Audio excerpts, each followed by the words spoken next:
मध्य प्रदेश के खरगोन में निकली एक बारात चर्चा का विषय बन गई।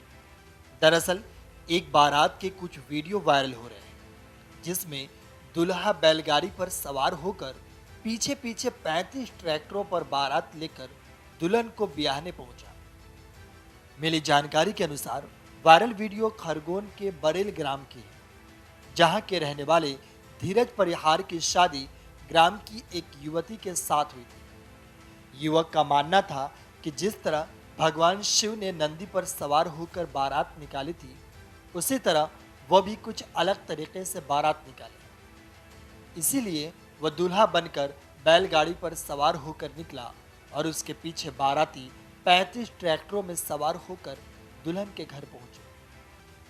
दूल्हा धीरज पेशे से काश्तकार है, इसलिए उसने अपनी बारात अपने ही खेत से निकालकर दुल्हन के घर तक इस अनोखे ढंग से ले गया, जो अब चर्चा का विषय बनी हुई है। खरगोन के बड़े ग्राम में ट्रैक्टर पर निकली बारात इन दिनों लोगों में चर्चा का विषय है।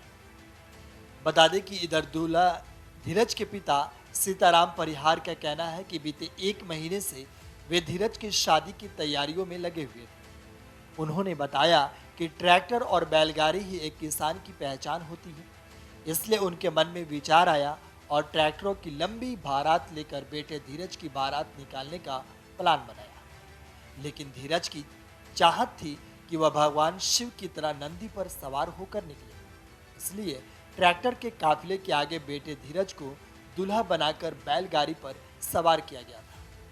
वहीं दूल्हे धीरज ने बताया कि मैं शादी से कुछ अलग अनोखा करना चाहता था ताकि वो यादगार बन जाए, इसलिए मैंने विचार किया कि जिस तरह भगवान शिव नंदी पर सवार होकर माता पार्वती को ब्याहने निकले थे, उसी तरह मैं भी बैलगाड़ी पर सवार हो गया और सभी बाराती लगभग 35 ट्रैक्टरों पर सवार होकर दुल्हन के घर पहुंचे। वीडियो डेस्क अमर उजाला.com। मन से उजाला कर चले, मन से उजाला